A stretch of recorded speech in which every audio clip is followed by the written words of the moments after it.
Masalahnya itu di mana? Masalahnya itu muncul ya ketika exposure gitu loh terhadap tools itu tuh ya akhirnya tuh yang dijadikan klaim gitu loh kalau mereka ini udah siap gitu kan secara profesi. Jadi ya itu yang namanya DevOps sebenarnya gitu kan. Bukan ya tentang hafalan komen gitu loh, bukan sekedar bisa ngebikin pipeline itu hijau gitu, bukan sekedar itu gitu ya.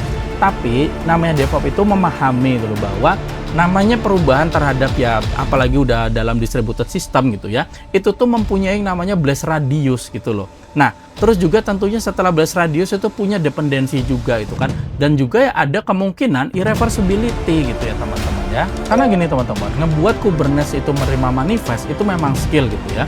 Tapi ketika keadaan dalam level production itu lagi memburuk gitu kan, dan setiap pilihan itu punya risiko, punya trade off gitu ya, ya disitulah namanya DevOps engineer itu ya dibayar gitu untuk apa? Untuk engineering judgment-nya. Oke, jumpa lagi dengan saya Backend Magang, saya Amble, and keep the excitement to learn, lagi newbie, in town.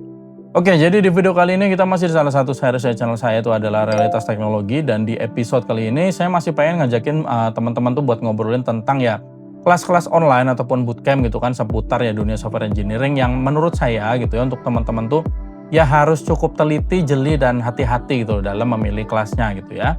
Nah, di episode kali ini tuh kita akan ngomongin kelas DevOps. Jadi gini teman-teman, tentunya mungkin teman-teman juga udah sering lihat gitu ada bootcamp gitu kan yang dia itu menawarkan puluhan sesi gitu ya, terus juga ada belasan portofolio ditawarkan, terus juga dalam kurikulumnya itu ada mengajarkan ya kayak misalnya itu Docker, Kubernetes, Jenkins gitu kan, GitLab, sampai ya ke cloud juga gitu ya. Nah, abis itu apa? Abis itu yang jadi hal yang meresahkan saya itu adalah klaimnya itu, dimana klaimnya itu adalah ya pesertanya itu siap menjadi ya DevOps engineer profesional gitu loh. Nah, di sini tuh saya sebenarnya tidak mempermasalahkan dengan jumlah kelasnya itu, jumlah sesinya gitu ya teman-teman ya. Jadi di sini tuh saya justru jadi punya pertanyaan gitu ya teman-teman ya. Kalau misalkan gitu kan ketika melakukan deployment gitu dan akhirnya itu ya justru merusak gitu kan apa yang sudah jalan di production. Nah, apakah yang diajarkan tuh adalah engineering judgment-nya gitu loh ketika ya itu terjadi dan mereka tuh harus mengambil keputusan apa gitu kan. Atau ya sekedar diajarin tools-tools aja gitu loh. Jadi itu yang bakal kita bahas di episode ini. Jadi gimana pembahasannya, simak video sampai habis, dan biar gak banyak cincong, kita langsung aja let's get it on. Please like, share, comment, and subscribe.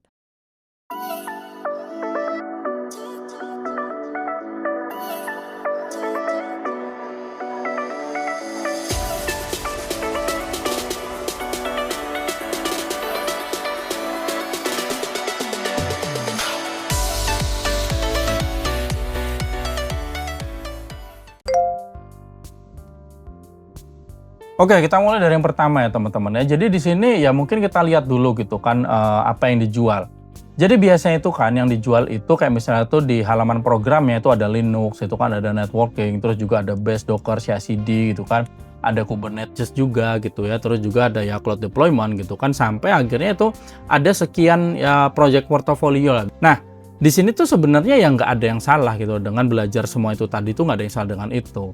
Masalahnya itu di mana? Masalahnya itu muncul ya ketika exposure gitu loh terhadap tools itu tuh ya akhirnya tuh yang dijadikan klaim gitu loh kalau mereka ini udah siap gitu kan secara profesi. Itu yang jadi masalah menurut saya. Karena gini teman-teman, dalam industri sendiri itu kan yang nggak mengukur performa seorang DevOps itu tuh dari berapa banyak tools yang dia itu udah pernah pakai gitu loh teman-teman ya. Jadi misalnya gini ya, kalau teman-teman lihat dari Dora gitu ya, dari Google, itu tuh kan justru melihat hal seperti itu tuh dengan ya seberapa sering gitu kan perubahan itu berhasil masuk ke production, terus juga kayak misal tuh berapa cepat gitu kan perubahan itu bisa dikirim, terus juga berapa banyak gitu ya deployment itu yang akhirnya tuh menyebabkan ya suatu kegagalan gitu ya. Dan akhirnya tuh juga ya berapa lama sistem itu bisa pulih gitu loh setelah ya terjadi kegagalan.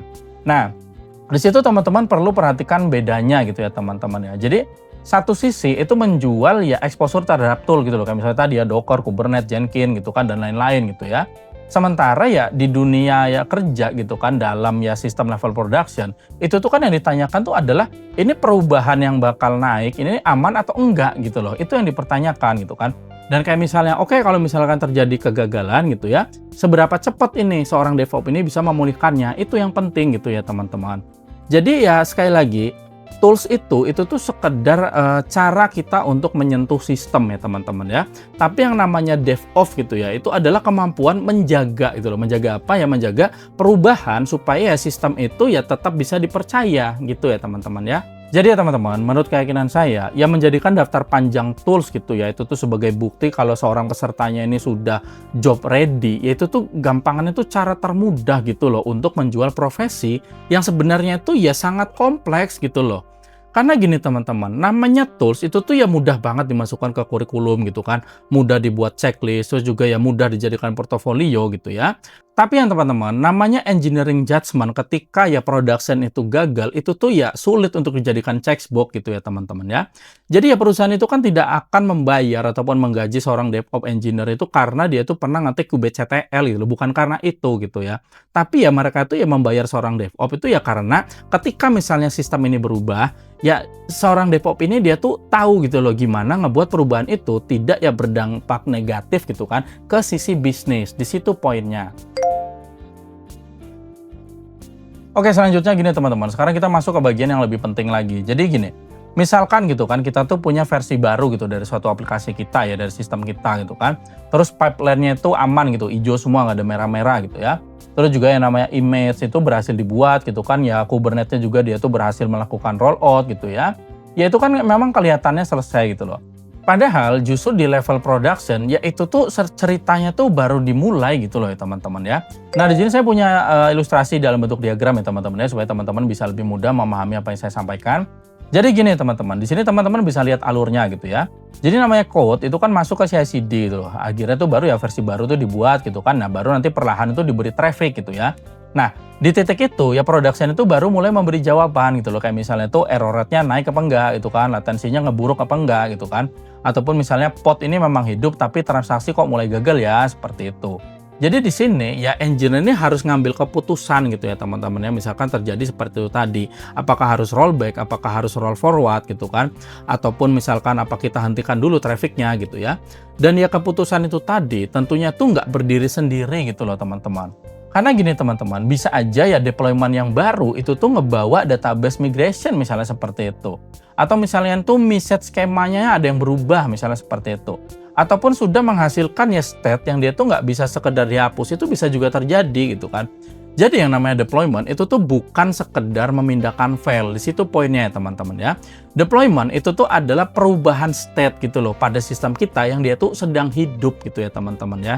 Dan ya Kubernetes sendiri ya teman-teman, itu tuh punya mekanisme untuk kayak misalnya tuh memantau rollout gitu kan, melakukan rolling update, terus juga mengatur berapa pod yang dia itu boleh nggak tersedia gitu ya. Bahkan yang melakukan ya rollback ke versi yang sebelumnya gitu loh. Tapi ya teman-teman, perintah kayak misalnya kubectl rollout undo gitu misalnya ya, itu tuh bagian yang paling mudah gitu loh. Yang sulit itu adalah menjawab kayak misalnya, ini rollbacknya aman nggak ya gitu ya.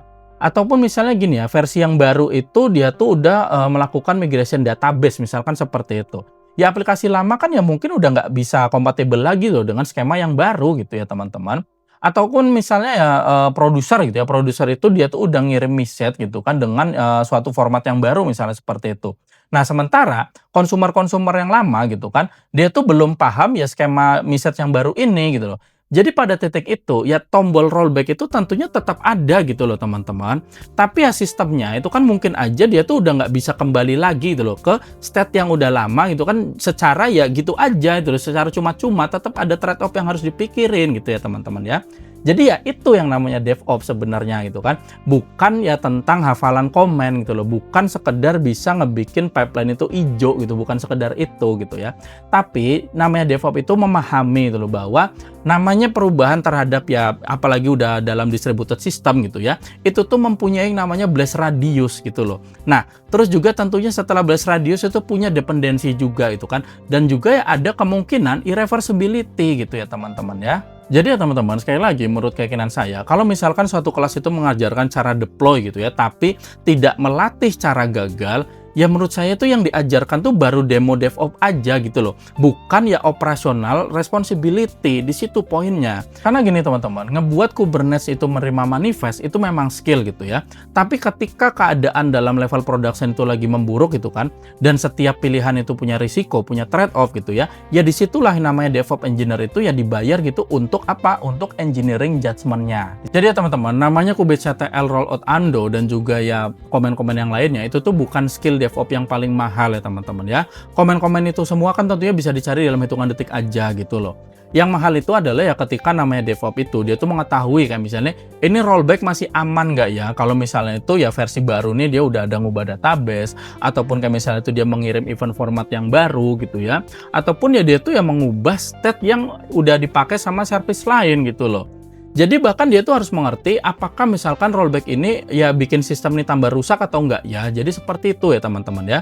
Jadi ya teman-teman, namanya seorang DevOps, dia tuh bukan orang yang hafal cara deploy ya teman-teman ya. Tapi DevOps itu adalah orang yang tahu itu kan gimana, kayak misalnya itu lagi terjadi kegagalan, tapi ya kegagalan itu nggak bikin makin jadi parah lagi gitu ya teman-teman. Jadi dia itu bisa mengontrol yang namanya blast radius. Oke teman-teman, tentunya dari semua yang udah saya sampaikan tadi, di sini kita bisa simpulkan ya teman-teman ya. Jadi gini, kalau misalnya teman-teman itu ngelihat ada kelas-kelas DevOps seperti itu, jadi sebelum teman-teman itu percaya sebuah kelas itu benar-benar bisa ngebuat teman-teman itu menjadi ya benar-benar siap gitu kan sebagai DevOps profesional, jangan cuma lihat kayak misalnya tools-tools dan jumlah portofolio yang ditawarkan gitu loh.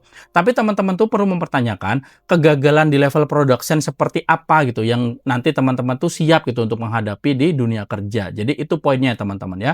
Kalau misalkan ya kurikulumnya itu ya cuma sekedar menunjukkan ya gimana nih misalkan sistem itu bekerja gitu kan ketika semuanya itu benar gitu ya, semuanya itu masih dalam happy path aja gitu ya teman-teman ya. Yang siap itu ya mungkin ya demonya gitu loh, bukan DevOps engineer-nya ya teman-teman ya.